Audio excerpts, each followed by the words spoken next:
Thank you very much. Thank you for inviting me to come and speak at this conference today. I spoke a few weeks ago at a conference, and as I was coming up the stairs, a couple in the front row said, "Here's that bloody woman again, she's going to talk about agri-tourism." So I'm glad I managed to get up the stairs today without anyone making any derogatory comments that I heard at least. My name's Caroline Millar. I live at Auchter House just outside Dundee, and as you can see, married to Ross with 2 children, Finlay and Sophie. I've got 3 businesses. The Hideaway Experience is our tourism business on the farm, which is 5-star hideaways for couples, which was started as a farm diversification in 2005. I've operated a consultancy, rural business consultancy, since 2008. I started that up when I left. I'd been working for 10 years as commercial manager for Forth Ports plc, and I also Go Rural is a relatively new initiative which was born out of a pilot project out of the Scottish Enterprise Rural Leadership Programme, and it is the project that I'm here to talk about today, which is hopefully driving agri-tourism forward. I'm a Nuffield scholar. I've recently completed a Nuffield scholarship looking at agri-tourism in different parts of the world.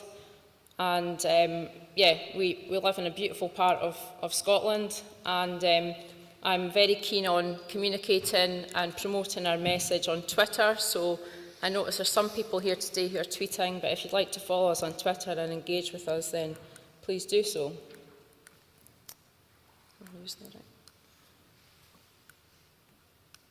This is the right one? Oh yeah, okay. So as I just briefly mentioned, I undertook a Nuffield Farming Scholarship, which was kindly sponsored by the Royal Highland Agricultural Society of Scotland. I visited 14, I was away for 14 weeks, not all at one point, but it was bad enough going away for 3 or 4 weeks, not for me, but for my husband, who was left at home with the kids and 3 businesses.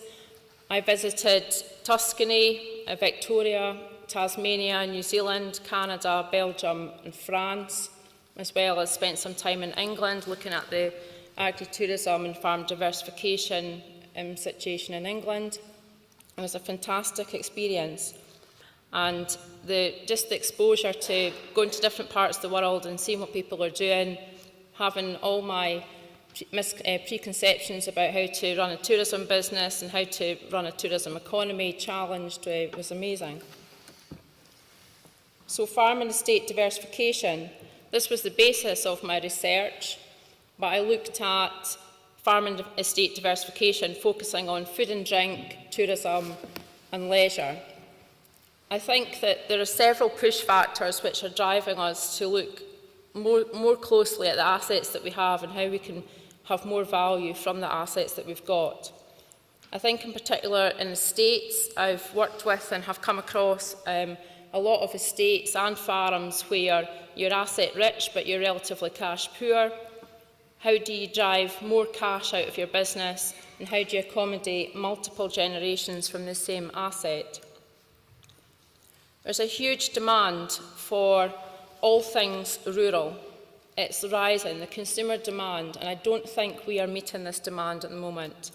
There's never been more interest in the countryside, in rural life, but people are wanting a quality, authentic experience. Are we up to delivering that quality, authentic experience? Farm and estate diversification into tourism and leisure is no longer about the facilities. It's about the customer experience, and a high-quality customer experience at that. So where historically you might have accommodation and it's 3 or 4 star and you just let people get on with it, that's not what people are looking for these days. People are looking for an interaction with a real, live, rural person, and that's you. This is our own Hideaway Experience business. It was set up as a farm diversification in 2005. In 2010, we built on 2 new eco-hideaways, and we have ambitious plans to grow this business and use the strong brand that we have to really grow this business throughout not just Scotland but in other parts of the world, from the contacts I've made in Nuffield. At the moment we are the process of buying land or looking at a 20-year lease on land to develop more hideaways on, where we will do all of the operations of that business. So if anybody's got a piece of land, it doesn't have to be good at growing anything, just a bit of scraggy hill with beautiful views. We'll not bother you, but we'd like to rent something off you for 20 years and maybe get in touch with me after today.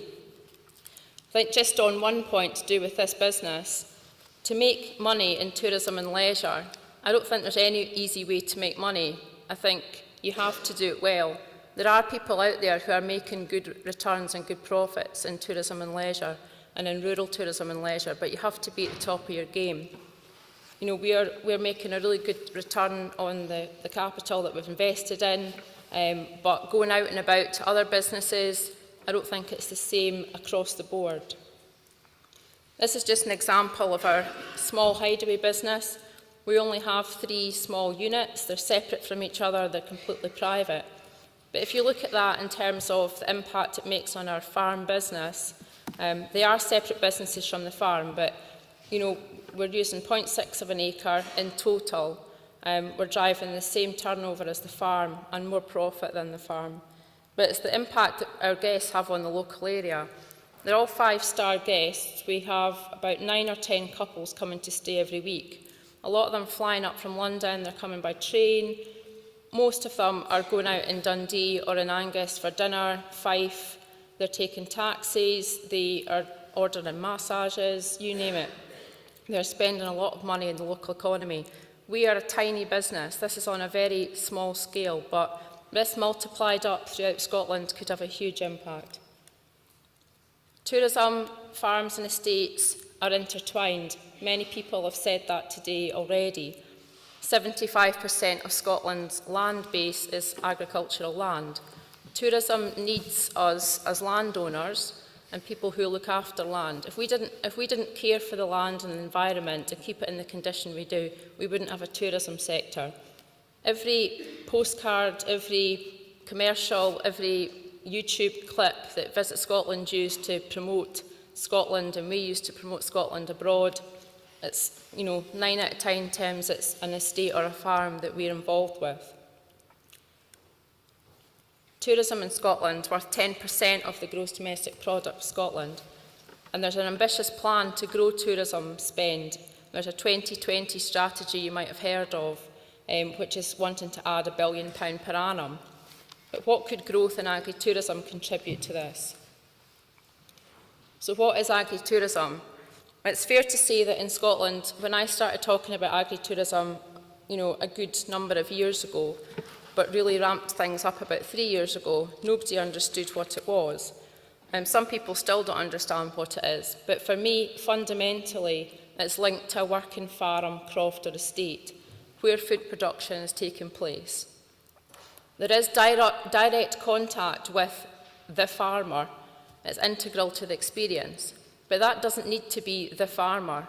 It doesn't need to be the estate owner. But there needs to be somebody who is an authentic rural person connected with that business, who is friendly, can communicate, will welcome people.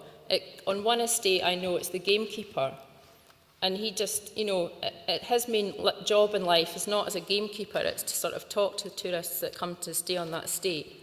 But that's what people are looking for, it's this experience. It's not about the facilities anymore, it's about the experience. For me, we have to define what agri-tourism is. We have a unique proposition. We're not generic rural tourism. When I was doing my studies, I came across various people that had been in banking, that had left banking because they were trying to buy land to set up agri-tourism businesses because they saw the consumer demand was out there. And they are trying to piggyback on something that we've had in our blood, in our life for years. In terms of the impact of what businesses are going to drive growth, I think there's no, as I said this morning in my question to John Swinney, in Italy there's a £1 billion contribution just from farm accommodation in Italy, only from agri-turismos. That doesn't include farm shops or farm activity providers. Okay, Italy's bigger than Scotland in landmass, but most of that is concentrated into specific areas of Italy. Who are the businesses that are going to drive this growth? Who are the businesses that are going to create a strong agri-tourism market in Scotland? They're the ones on your top left-hand side. The people who will invest, where customer service is absolutely of the highest quality, and they're not a lifestyle business, they want to invest and grow their business. The problem we have in Scotland is we have quite a few businesses who are in the red here.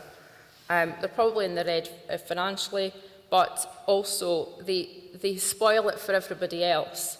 They have poor levels of customer service, terrible facilities, and we can do nothing at all about it. At the moment, anyone here could go home tonight, you could open your front room up as a bed and breakfast, serve them value sausages from Germany, from Lidl or something like that in the morning, and send them on their way and charge them handsomely for it. Give them a terrible time, be as grumpy as hell, and you're allowed to do that. You're not allowed to do that in Italy. You've got to have a licence to operate a tourism or leisure business. So we're going to campaign through Go Rural to have a minimum licence to run a tourism and leisure business, and we're hopefully going to take out the red people who spoil it for everyone else. Tuscany, obviously Italy, the world leader in agri-tourism. I've talked about the financial numbers, but it's the whole experience in Italy which is absolutely outstanding. Even the whole customer journey from the first point of looking at a website through to booking, through to the stay, it's just phenomenal. It starts off when you look at the website. If you look at a Scottish website for an estate or a farm to come and stay, it says, we've got 2 rooms and one's got a twin bed and one's got a double bed and one's got a toilet, and that's how it's described. In Italy, it's like, reignite your senses, come and look under the stars and, eat our food and all that sort of stuff. It absolutely sells it to you. If you Google Tuscany agriturismos and you look at how they sell food and drink and the farming and estate experience, it's phenomenal. This chap on the top right-hand side, he is an actual farmer I met in Italy. Most of them look like this, it has to be said. So, chaps, you need just to up your game slightly, and we could have a really strong agri-tourism sector. So in terms of Italy, these are the stats. I think I've mentioned the digital marketing element of it. Most businesses have online booking. In Scotland, it's absolutely dire. We seem to think that online booking, we're not going to be able to control who comes to stay with us. We have to get with it. Digital marketing is an integral part of running a business these days. If you're not in it, you're going to be missing out on sales big time. This summer, my family and I are doing a tour of Scotland over 10 days. We're going from Inverness right round the top, back down to Skye, and we're looking for 5 different places to stay. So I inquired with 30 different farms, estates, and other accommodation providers. Out of that 30, only 6 had online booking, and a further 6 responded to my inquiry, and the rest haven't even got back to me yet. That's pretty bad. That is absolutely terrible. And for me as a customer, it is absolutely frustrating. Tonight, my colleague Sheena and I leave to go to Dumfries and Galloway for 2 days for work. Again, we're staying on farm accommodation. We inquired with 7 different businesses. None of them had online booking, and only 2 got back to us. The one that got back within 4 hours got the booking. There's one that phoned back 3 days later. They didn't get the booking. And the ones that haven't got back to us, I'm going to go and visit them and try and sort them out. Tasmania had a different way of doing things from Italy, and the Australians have a different approach. Obviously in Italy, the government are very much involved. You must have a licence. You get €100,000 to operate tax-free before you have to pay an ounce of tax, but the quality is excellent. In Italy, they take out the lowest in the market by making rules. In Victoria and Tasmania, Australia and New Zealand as a whole, the people that aren't doing it well just don't survive. So very ruthless people, very strategic in the way they work with others, and the whole integration of farm accommodation, food and drink, the whole experience is fantastic. Just want to tell you about this family here. This guy, the Parsons family. This guy on the right is, when the cameras are away and the tourists aren't there, he's quite a gruff old bugger. He's doing, over $2 million worth of sales just in farm tours. He has 80% of his guests are from Asia. Most of those are from Hong Kong, and he flies to Hong Kong or Asia every 2 months to market his business. They were paying $200 each for an hour-and-a-half tour, and the ones on the left they're in the scrub forest taking photographs of the poo of nocturnal animals, because there's actually not any animals out because they're nocturnal. So these people were quite happy to stand for 40 minutes and take pictures of the poo of a wombat. They got to pat a sheepdog, and every day they rounded up the same sheep to take in.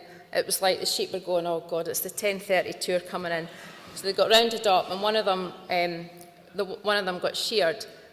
I'm making it sound funny, but this guy was an amazing communicator. He told a fantastic story.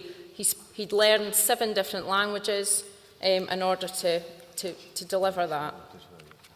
Is our culture holding us back? I came back to Scotland feeling very energetic, very buoyed up about everything that we could achieve from the people that I'd met around the world.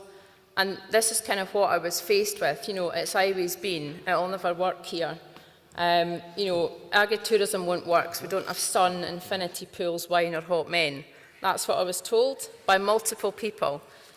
But I would say we have our own version of agritourism. We've got, the most amazing heritage on our estates. We've got fantastic food and drink. We have some brilliant rural characters. We have a tradition of storytelling, home baking, you name it. We just need to work out what is the Scottish version of agritourism. In terms of Go Rural going forward, just to finish off, Go Rural was a pilot project which focused around Edinburgh, 1 hour around Edinburgh, started 18 months ago, trying to encourage people to come for day trips and overnight stays. We've now spent a lot of the time over the past 18 months lobbying government about agritourism, trying to understand what is the economic impact of agritourism as it stands, what could success look like. So going forward, we have a clear strategy. I've appointed Sheena Howden, who's in the audience here, as our new business manager to take Go Rural forward. I just want to quickly go around some of the elements here, just some of the main ones. The bigger picture is all about recognising agritourism. What is the value of it just now? Could it contribute £1 billion to the economy like it does in Italy? What do we need to do to get there? And how do we make sure that we're a voice? We've just done a business-to-business survey. The main thing that came back was that people wanted a voice for agritourism. We're not included in the Scottish Tourism strategy for 2020 because basically nobody knew what it was and nobody knew how much it contributed. So we need to get ourselves together and get organised. The Farm and Estate Diversification Group, which Scottish Land and Estates are involved with, will be focusing on measuring the economic impact of agritourism. It will be focused on looking at funding, SRDP. It will be focused on looking at skills in hospitality and good business governance and small business management. We hope to soon, or by the end of this year, have a strategy for growth for agritourism. Just touch on the consumer campaign. We will be, on the consumer side, only promoting or predominantly promoting businesses based from farms, estates or crofts. So we've got a unique proposition to the consumer. These will be businesses who are offering a tourism leisure experience or producing food and drink on their farm, estate or croft. I think what the consumers have said to us in feedback is they want to know clearly, that they're coming to an authentic farm, estate or croft. and that's what we'll be working on. Just on the consulting, our business has just been awarded the facilitation contract for the first 2 new agri-tourism monitor farms in Scotland. There's going to be one in the east of Scotland. There's going to be a date as the 20th of May for the first meeting, and there's one going to be in the south of Scotland. The date for that is the Tuesday, the 3rd of June. You will all be invited, I hope, through Scottish Land and Estates. There'll be a maximum level of 100 people at each of the first meetings, and then down to 40 after that. So that's all I have to say for just now. I'd be happy to take questions after our next speaker, but many thanks for listening and for inviting me today. Thank you.